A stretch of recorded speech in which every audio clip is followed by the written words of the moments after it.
Creo que todos alguna vez hemos volteado a ver las estrellas y nos hemos preguntado si alguna vez podremos ir ahí antes de morir. Es lógico preguntarse qué tantas cosas se esconderán detrás de esos puntos brillantes que cada vez se ven menos si vives en una ciudad. Y esto es algo que ha llevado a mucha gente a hacer todo tipo de cosas. Desde estar jodiendo a tus papás cuando eras niño para que te compraran un telescopio, el cual más tarde que temprano descubriste que no se veían ni madres porque los que sí se ven cuestan 3 meses de renta, o haber tenido el sueño de ser astronauta. Si creciste en el tercer mundo, te diste cuenta que era más factible ganarte la lotería que ser astronauta. Aquí no hay NASA, lamentablemente, pero esa obsesión, esa ansia de descubrimiento, el ir más allá de lo que jamás nadie ha ido, realmente nunca se termina de ir. Así que te tenías que conformar con planetarios y uno que otro museo de vez en cuando, y kilos de las mejores sagas de ciencia ficción que se han creado nunca. Películas, libros, videojuegos, revistas, todo para poder acercarte un poco más a las estrellas.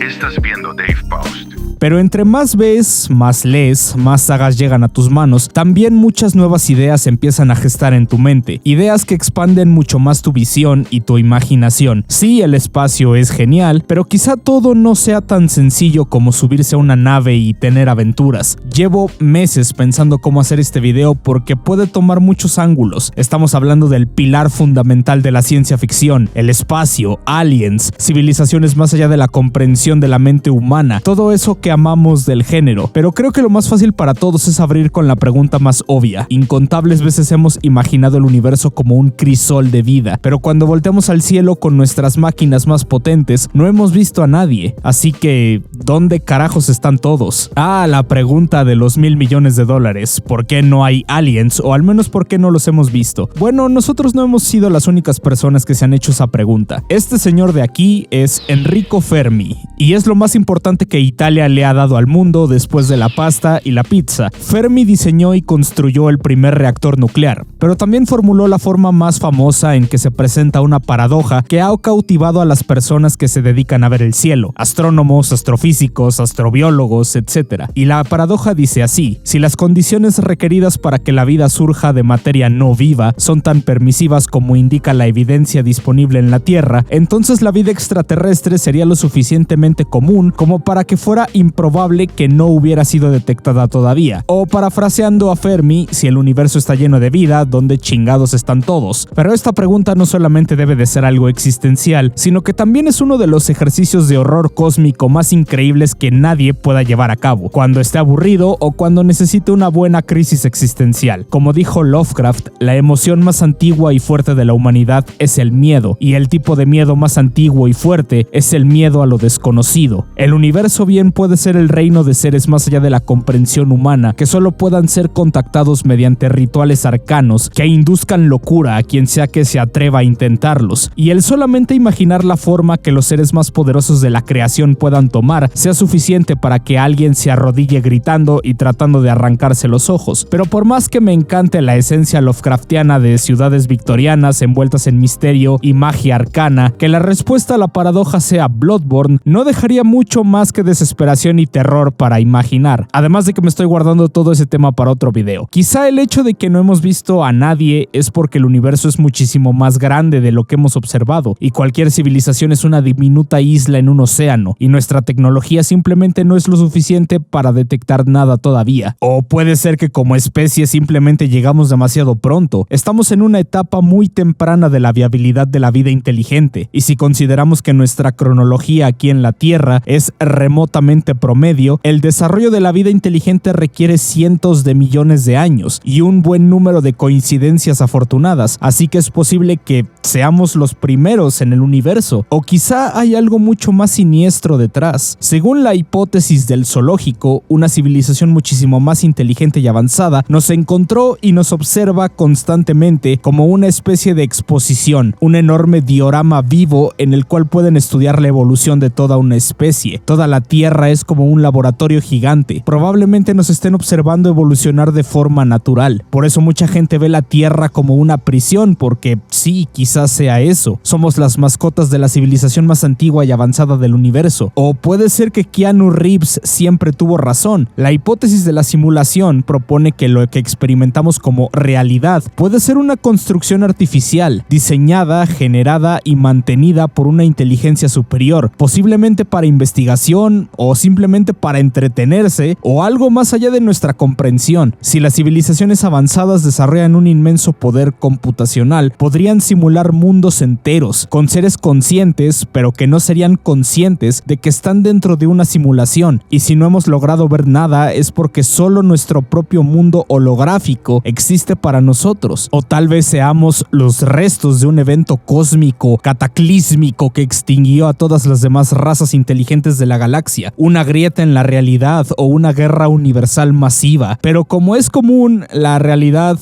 la mayoría de las veces, es mucho más decepcionante que cualquier teoría. Varios astrónomos realizaron varias publicaciones presentando descubrimientos que pueden indicar que la Tierra y nuestra galaxia están suspendidas dentro de un gigantesco vacío cósmico. Y sería muy gracioso que la respuesta a la pregunta de Fermi sea que el universo sí está lleno de vida e incluso hay una sociedad cósmica de varias especies, pero la Tierra está en el fondo del basurero y por eso no vemos a nadie. Pero este sería un pésimo punto para terminar el video así como así. Así que déjenme presentarles una de las sagas de ciencia ficción más importantes que se han publicado en la era moderna. La remembranza del pasado de la Tierra de Liu Shijin es una que no puedo recomendar lo suficiente si les gusta la ciencia ficción pura y dura. Y quizá muchos de ustedes estén familiarizados con el nombre del primer libro, El problema de los tres cuerpos, porque sí, fue uno de los tantos trabajos que cayeron en la picadora de carne de Netflix, pero el libro es una cosa completamente diferente. Durante la Revolución Cultural China, una científica llamada Ye Wenji, llena de odio y completo asco por la humanidad después de haber visto morir a su padre a manos de los movimientos estudiantiles revolucionarios maoístas y toda su vida destruida por los fuegos de la fanatización, irónicamente para sobrevivir se encontró trabajando para el régimen maoísta en una estación militar secreta dedicada a transmitir mensajes revolucionarios al espacio con la esperanza de ser ellos quienes fueran los primeros que contactaran a otra especie en nombre de la humanidad. Y gracias a sus investigaciones previas, Wenji descubrió cómo usar el Sol como un amplificador cósmico que reflejaría la señal del mensaje con la potencia de una estrella al resto del universo, anunciándole la existencia de la humanidad a lo que sea que estuviera ahí afuera. Y unos años después, como había hecho diariamente, Wenji estaba escuchando las ondas del vacío del espacio cuando de repente llegó una respuesta. Imaginen ser el primer humano en la historia de la especie en haber contactado con otros seres del espacio, otra especie inteligente capaz de responder un mensaje. Y lo primero que ven tus ojos de esa ansiada respuesta del vacío es: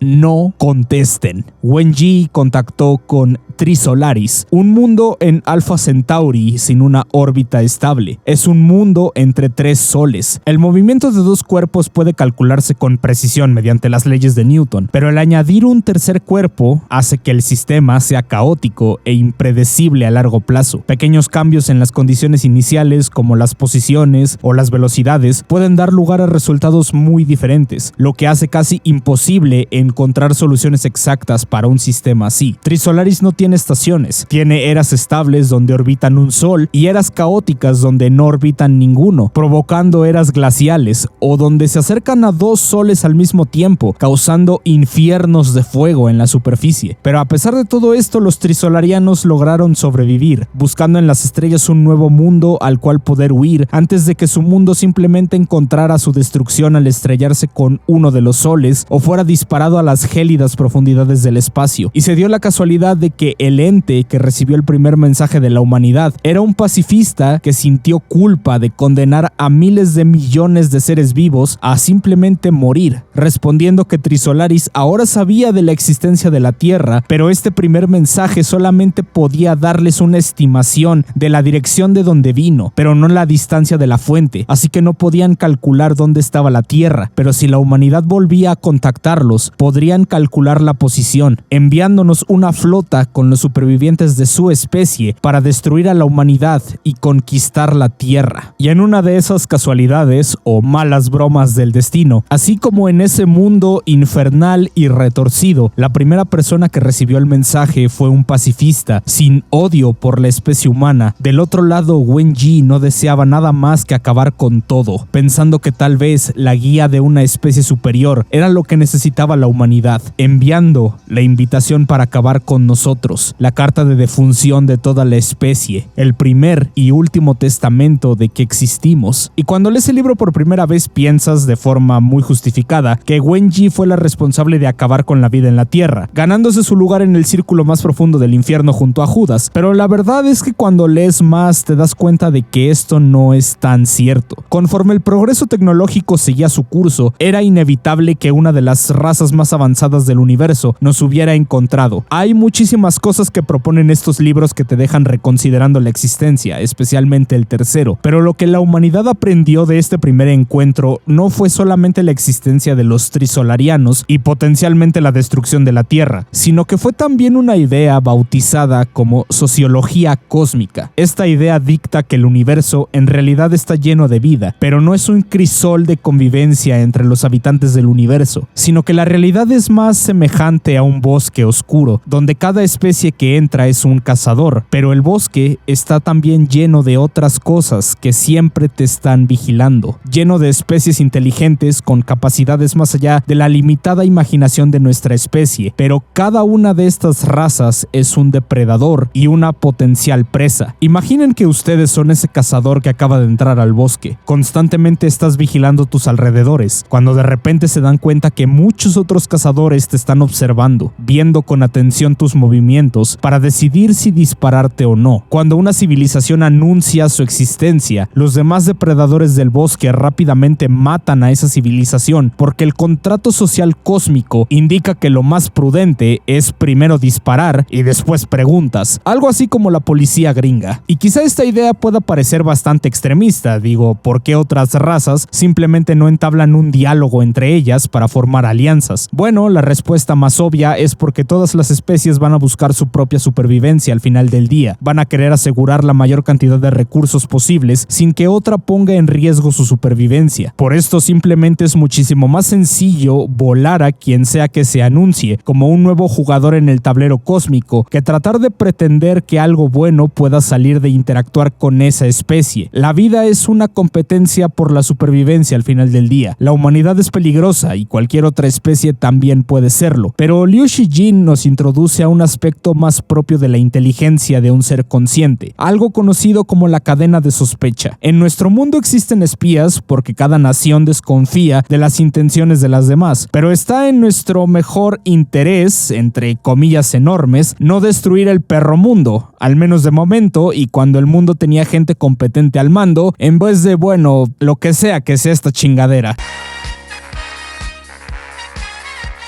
La cadena de sospecha entre naciones se podía resolver bastante fácil, y aunque no estemos seguros de las intenciones de otro país, seguimos siendo la misma especie, compartimos idiomas, costumbres, somos una raza. Simplemente podemos levantar el teléfono y despejar las dudas de forma casi inmediata. Pero en el espacio la comunicación no es inmediata. Puede tomar cientos o miles de años mandar un mensaje de un lado a otro, por lo que la cadena de sospecha se vuelve mucho más larga. Imaginen que encontramos un mundo avanzado en otro sistema solar. No tenemos forma de comunicar nuestras intenciones de una manera confiable, ya que sería nuestra palabra de ser una especie pacífica contra lo que sea que entiendan las entidades con las cuales queremos establecer contacto. Asimismo, nosotros no tenemos forma de comprobar si establecemos un canal de comunicación con ellos, si lo que nos están diciendo es verdad o no. Y honestamente, confiar en todo ciegamente en un bosque lleno de depredadores es la forma más rápida de volverte comida. Así que la cadena de sospecha entre nosotros y la otra raza se haría muchísimo más grande, no solo por el hecho de que la comunicación tardaría muchísimo y la especie que mandaría el mensaje inicial quizá no sería la misma al tiempo de recibir una respuesta, sino que cada momento viviríamos con la duda si el siguiente movimiento de esa especie simplemente va a ser atacarnos. No sabemos qué piensan de nosotros, ellos tampoco qué pensamos nosotros de ellos, no saben qué pensamos acerca de lo que ellos piensan de nosotros, otros y así sucesivamente. Simplemente no existe una forma de vivir en una paz continua en estas condiciones, porque siempre vamos a estar desconfiando de lo que nos digan y vamos a tener un dedo en el gatillo por si acaso, sobre todo por el constante avance tecnológico de cada civilización y el mantener la ventaja de poder atacar primero si las cosas se salen de control. Realmente es imposible tratar de predecir los límites de la tecnología de una especie, así que no sabríamos qué clase de armas estén desarrollando, o si desde el momento que nos contactaron simplemente ya nos habían condenado a ser destruidos o invadidos. Así que en este escenario, la guerra interestelar simplemente se resume a atacar en cuanto encuentres a una raza que consideres capaz de destruirte, aniquilándola primero en vez de pretender anunciar tu posición con la esperanza de que sean pacíficos. Y si cada especie representa una amenaza existencial para cada otra, lo único que queda es esconderse en la oscuridad del universo, vigilando el bosque en busca de amenazas potenciales. Y esto tiene bastante sentido si lo vemos desde cierta perspectiva. Desde los escritos de Lovecraft hasta las obras de Geiger y Beksinski, el universo constantemente es retratado como un lugar lleno de misterio, pero también lleno de peligro, no solo por el potencial de encontrar razas hostiles o dioses olvidados capaces de moldear la realidad a sus más oscuros deseos e inducir locura con solo verlos, sino que el universo en sí mismo, la inmensidad del cosmos, es suficiente para inducir un terror existencial en muchas personas. Agujeros negros capaces de devorar sistemas solares completos, cuasares que pueden disparar rayos concentrados de energía capaces de borrar nuestro planeta tan rápido que ni siquiera nos daríamos cuenta, y muchísimos más acontecimientos físicos tan masivos que escapan a nuestra comprensión. Sí, todos somos fanáticos de Carl Sagan, pero la realidad es que la infinita vastedad del cosmos en su propia naturaleza es bastante aterradora, y sin embargo, más allá de estos terrores colosales e impersonales, no es el universo aniquilándose a sí mismo con una indiferencia cósmica lo que puede causarte las peores pesadillas, sino algo más pequeño, algo que se logre colar dentro de tu nave. Alien es una obra maestra del horror cósmico, ya que lo vuelve más personal, alejándose de los cataclismos celestiales para enfrentar a la tripulación del Nostromo con un solo xenomorfo, con la idea de encontrarnos con algo tan destructivo que fue capaz de borrar a otras especies mejores que nosotros con el solo propósito animalístico de consumirnos y reproducirse. Hasta el día de hoy los xenomorfos para mí son uno de los mejores conceptos del terror que se han logrado plasmar en una pantalla. Seres completamente alienígenas que se gestan dentro de un humano y te devoran desde dentro como parásitos para poder nutrirse de tus entrañas. Eso es algo que no se puede superar con facilidad. Una de las ideas más interesantes que la franquicia de Alien ha puesto en la pantalla, que por cierto una de las mejores cosas que han pasado en el entretenimiento en las últimas décadas, es que todo este universo está viendo un renacimiento en la pantalla. Pero bueno, una de las ideas más interesantes de esta franquicia es la idea de que la vida en sí misma es una infección contra la que el propio universo está tratando de luchar. Y este es uno de los aspectos del horror cósmico que más me han intrigado en los últimos meses y que no he visto ser tan expandida en ningún otro medio. En los libros de Liu Shijin se dan pistas de que hay civilizaciones alienígenas refugiadas en las dimensiones más bajas del espacio, pero se deja la puerta entreabierta a la idea de que el universo en sí mismo también es una especie de entidad consciente, la cual se protege lo mejor que puede en contra de las especies parasitarias que nacen dentro de él y comienzan a manipular su naturaleza de forma indiscriminada. Incluso al final del tercer libro se nos indica que el universo que la humanidad conoció y que está tratando de entender solamente existe de la forma que lo hace porque especies mucho más allá de la comprensión humana millones de años antes se enfrentaron con armas dimensionales y devastaron dimensiones completas del espacio, llevando a otras especies a refugiarse en dimensiones más bajas y haciendo que cualquier otra raza que viniera después de ellos solamente pudiera experimentar una realidad tridimensional. De hecho, esto es algo que se expande también en forma de una paradoja. Cuando los trisolarianos hacen contacto con la Tierra, poco después empiezan a manipular la ciencia humana para que todos los experimentos que estudian la realidad fundamental del universo simplemente produzcan resultados que no tienen el más mínimo sentido, haciendo que un científico se empiece a cuestionar si el universo tiene sentido de entrada, o si todo solamente depende de la persona que lo esté experimentando, y de acuerdo a esa experiencia se da lo que nosotros entendemos como la realidad. Y para ejemplificar esto, dentro del libro se nos presenta una hipótesis conocida como la hipótesis de la granja. Imagínense que cada día a las 11 de la mañana un granjero alimenta a sus pavos. Desde la perspectiva de los pavos, sí, yo sé que esto puede sonar ridículo, pero para los pavos, los cuales empiezan a hacer observaciones, de repente llegan a la conclusión de que la comida llega a las 11 de la mañana. Esa es una ley inviolable del universo, porque eso es lo que han experimentado toda su vida. No entienden que esta figura bípeda que les da de comer pueda tener otros motivos. Simplemente la comida llega a las 11 de la mañana todos los días. Esa es una ley inviolable del universo. Y cuando los científicos pavo van a presentar este descubrimiento ante todos los demás, justamente el día que eligieron para hacerlo es Día de Acción de Gracias. Así que a las 11 de la mañana ese día, el granjero no trae comida, sino que simplemente llega y le dispara a toda la parvada para podérsela comer, dictando que lo que los pavos entendían como una realidad inviolable del universo, desde la perspectiva de un ser superior, simplemente era algo que tenía que hacer para poder consumirlos cuando estuvieran en el punto correcto. Quizá lo que nosotros estamos entendiendo ahora mismo como leyes inviolables del universo no son sino solamente los resultados que quedaron atrás del resultado de entidades muchísimo más avanzadas que la humanidad manipulando el universo primordial, haciendo que quizá el propio universo evolucionara junto a estas razas para desarrollar mecanismos de defensa en contra de cualquier tipo de vida inteligente que se desarrollara más allá de cierto punto y pudiera empezar a manipular el universo a una escala tan grande, alterando la propia naturaleza del universo y llevándolo a un estado en el cual nunca tuvo que haberse encontrado, creando una especie de anticuerpo para poderse defender de estas entidades que de repente aparecieron dentro de él, como el cuerpo humano tratando de combatir una infección. La verdad no estoy muy al día con los cómics de Alien, pero mientras hacía la investigación para este video, encontré que en los cómics también se comenzó a trabajar esta idea y un personaje se comenzó a referir a los xenomorfos como el fuego purificador de Prometeo, implicando que cada vez que una civilización se vuelve lo suficientemente audaz como para ir más allá de los confines de su sistema solar, una fuerza cósmica, o más bien un protocolo biológico de contención, despierta para limpiar a esa civilización de la realidad. Y esa es una idea tan increíble que no sé si es algo que vayamos a ver en las siguientes entregas de esta saga, pero el revelar que estas bestias no son un accidente genético ni un invento de una especie que voló muy cerca del Sol al creerse Dios, sino una respuesta del propio cosmos en contra de la infección que es la vida inteligente, es algo simplemente fascinante, es algo increíble, sobre todo porque no es una idea que se trate tan recurrentemente en la ciencia ficción, el poner a la vida humana y a la vida inteligente en general como el problema de raíz de todos los males. Y también sería una respuesta brutal para la paradoja de Fermi. No sabemos nada de las civilizaciones avanzadas porque en cuanto evolucionaron demasiado, algo antiguo y perfecto los encontró y los destruyó como anticuerpos atacando a una enfermedad. Los xenomorfos no estaban cazando ni consumiendo biomateria para poderse sostener a ellos mismos, sino que estaban corrigiendo el universo. Quizá toda la vida simplemente es un error, una desafortunada coincidencia de la existencia de un ente inteligente dentro del cual existimos todos, asumiendo que la inteligencia es la antesala solamente a la violencia y a su propia destrucción. Quizá el universo en sí mismo es lo suficientemente inteligente como para poder pelear por su propia conservación, como para poder tener un instinto de supervivencia. Y una idea así obviamente se merecería los mejores trabajos del maestro Geiger para poder ser retratada en una pantalla. Y si retomamos el contexto del cual veníamos hablando, honestamente no sería mejor quemar cualquier mundo que tenga cosas que se muevan a simplemente arriesgarnos porque sí a traer a la Tierra parásitos que se alimenten de nuestros órganos. Y cuando lo piensas así, honestamente los riesgos parece ser que siempre van a superar a las potenciales recompensas. Sí, puede ser que haya asteroides de oro del tamaño de continentes, pero ¿qué tal si ahí encuentras a un abrazacaras? Entonces ya no es tan bonito la idea de hacerte trillonario. Además de que nada nos garantiza que haya otras especies que estén monitoreando a estas cosas y en cuanto descubran que otra especie inteligente los está moviendo de donde los dejaron, simplemente van a destruir todo para no arriesgarse a esparcir la contaminación. Algo muy parecido al concepto de los Flood en Halo, donde los Forerunners llegaron al punto de darse cuenta que no podían contener al parásito, así que dijeron, hay que matar a toda la vida inteligente de la galaxia para dejar sin comida a estas bestias, y si en el futuro regresan, lo vamos a hacer otra vez. Y justamente en el tercer libro de la trilogía de Liu Shijin, se revela que una especie muchísimo más avanzada que los trisolarianos, capaz de monitorear galaxias enteras, también vio a la humanidad como una amenaza cuando logramos manipular ondas gravitacionales, destruyendo el sistema solar con un arma multidimensional, introduciendo la idea de que cada civilización inteligente de la galaxia tiene una de dos dos características. Una, la cual dicta que una especie le da muchísimo más peso a esconderse de las demás para poder asegurar su propia supervivencia, y otra que hace que las especies tiendan más a anunciar su existencia sin importarle absolutamente nada, porque su idea es expandirse y matar a todos los demás. Y por supuesto, ¿cuál creen que somos nosotros?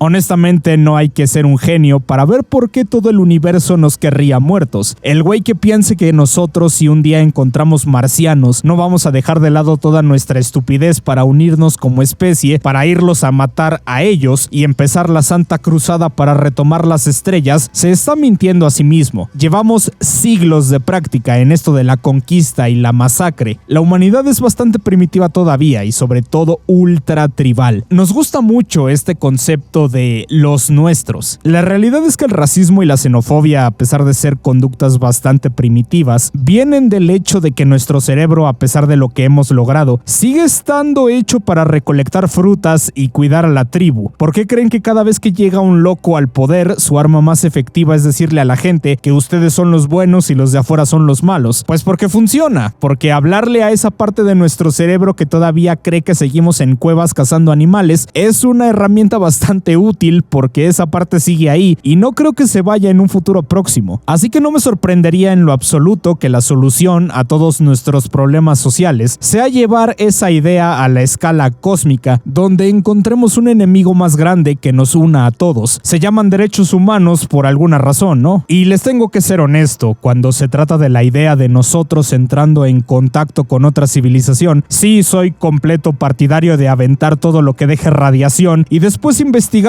qué eran esas madres que exterminamos. Es un cliché de la ciencia ficción constantemente pintar a la humanidad como la víctima que se defiende de los alienígenas malvados porque nosotros solamente queríamos vivir en paz, pero es muy probable que la realidad sea que nosotros terminemos siendo los aliens malvados. No está claro si el verdadero horror es vivir en un universo lleno de vida o uno completamente vacío, donde el único enemigo seamos nosotros mismos. Es decir, que la única opción que tiene la humanidad, si resulta que la hipótesis del bosque oscuro es cierta, es esconderse o volverse el imperio de Warhammer. Sí, básicamente sí, al menos como yo lo veo, simplemente por el hecho de que nunca vamos a tener suficientes garantías de que lo que esté ahí afuera no quiera matarnos también. Así que en el peor de los casos tenemos que asumir que son iguales a nosotros, y el que dispare primero gana. Incluso en Prometeo, los ingenieros dejaron todas las pistas que pudieron para que los fuéramos a buscar, y cuando los encontramos, a pesar de que ellos nos crearon y pensamos que iban a estar felices de vernos, al único ingeniero que encontró la tripulación le dio un ataque psicótico y nos quería matar a todos. Simplemente no podemos hacer amigos con ninguna otra especie. Es más, no podemos ni entre nosotros, así que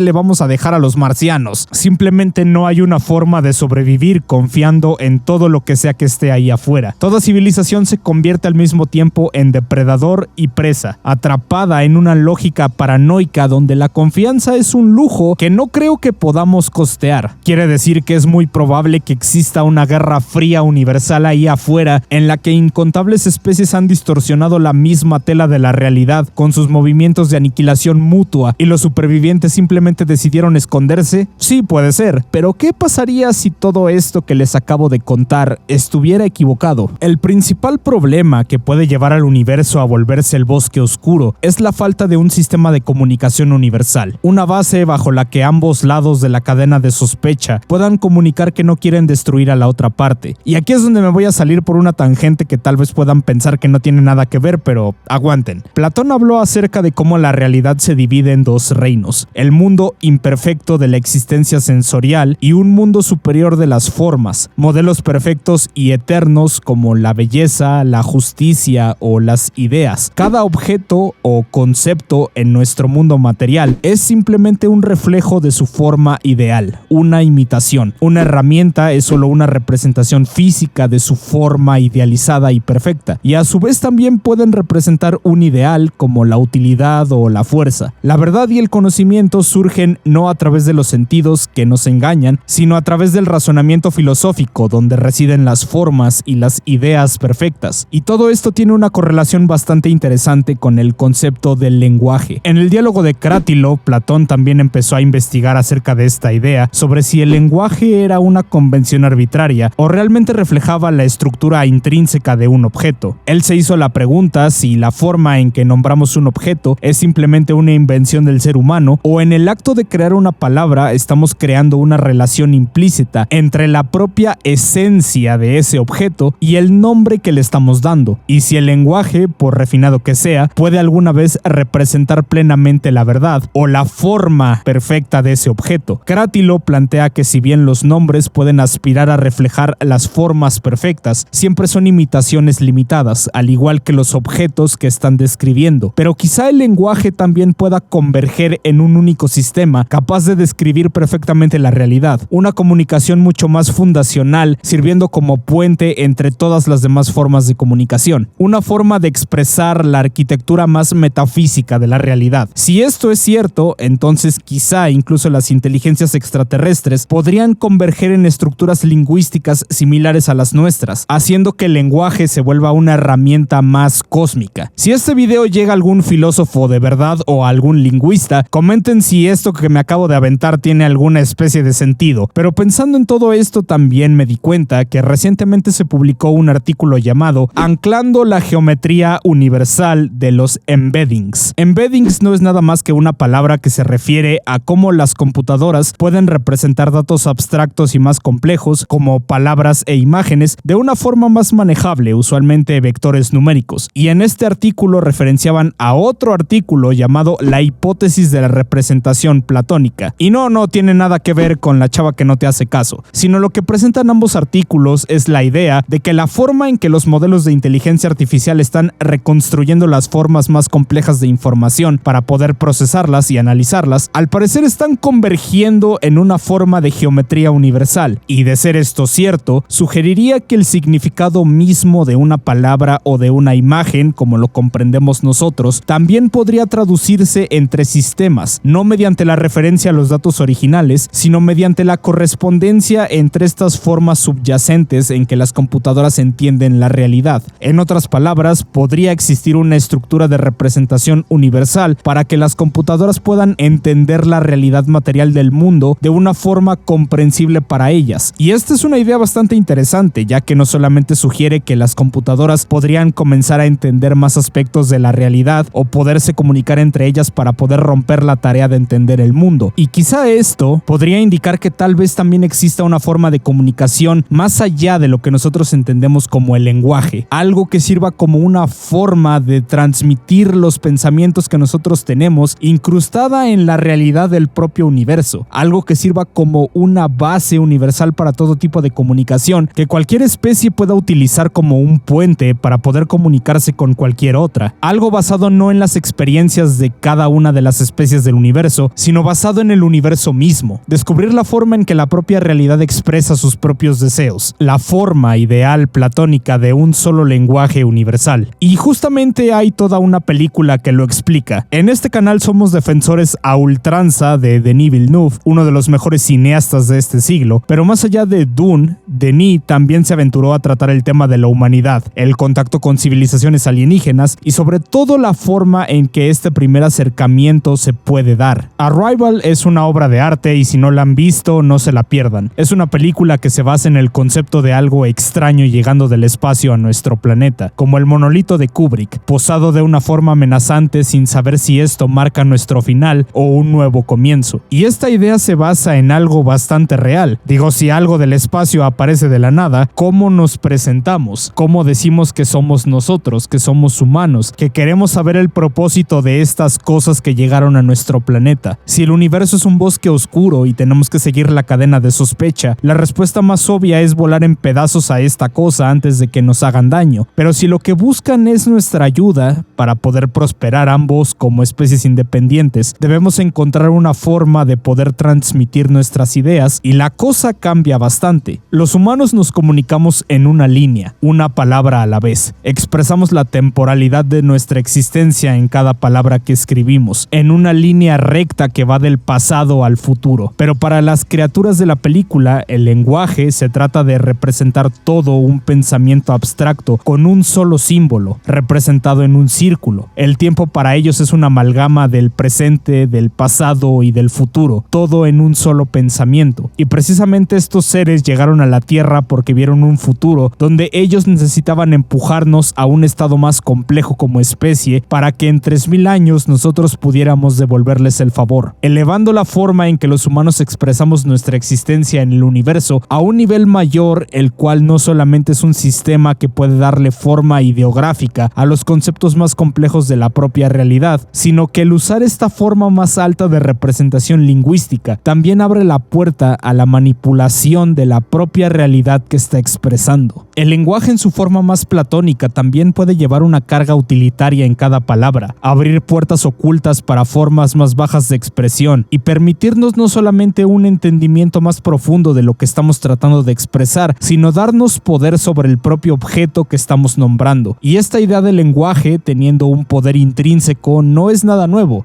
La magia se trata en su mayoría de un sistema lingüístico que se traduce en reacciones en el mundo material, así como los ideogramas de los aliens de esta película pueden abrir una puerta a la manipulación temporal del universo. O quizás sea al mismo tiempo la forma más alta de comunicación que cualquier especie puede aspirar a dominar. Y la primera vez que vi esta película, para mí fue una idea bastante interesante, que la forma para poder salir del bosque oscuro sea encontrar una forma de comunicación propia de la misma realidad para poder entablar una conversación con quien sea que se nos ponga enfrente. Puede ser que lo que necesitemos sea sentarnos a escuchar lo que el universo está tratando de decirnos, en vez de simplemente dispararle a cualquier cosa que se mueva, pero la segunda es más divertida. Quizás seamos los primeros, quizás seamos los últimos, tal vez simplemente sí estamos atrapados en un basurero cósmico, tal vez no queremos que nadie encuentre el disco de oro que lanzamos en el Voyager en los 70, porque si cae en las manos equivocadas no vamos ni a darnos cuenta cuando una civilización muchísimo más avanzada nos borre de la existencia. O quizá todo nuestro progreso tecnológico sí hayan sido alienígenas tratando de guiarnos para que nos unamos a ellos en la sociedad intergaláctica más allá de las estrellas. O quizás somos nosotros mismos dándonos pistas antes de que tengamos que poner un agujero negro cerca de Júpiter para poder encontrar una nueva línea de vida y evitar nuestra extinción. Puede ser que todo sea una prueba para reclamar nuestro justo derecho de conquistar las estrellas y llevar la luz de la humanidad con fuego y sangre a quien sea que se nos oponga. Hablarle al universo es el salto de fe definitivo para nosotros. O quizá estamos pensando de la forma incorrecta acerca de todo esto, porque nuestros cerebros siguen siendo herramientas primitivas que solo pueden comprender la vida si se trata de una competencia por la supervivencia. Y el hecho de que seguimos viendo el universo de esta forma significa que no estamos listos para todo lo que está ahí afuera. Pero por ahora solamente debemos ver el cielo, ser conscientes de lo que sea que mandemos ahí arriba y tratar de entender el bosque, ya que si está lleno de depredadores o de potenciales amigos, buscar pistas es lo único que podemos hacer ahora mismo. Quizá la única forma para salir del bosque oscuro va a ser mostrarse en un valle junto a todos los demás, pero sea cual sea la solución a todo esto, lanzar la gran cruzada siempre va a ser una opción.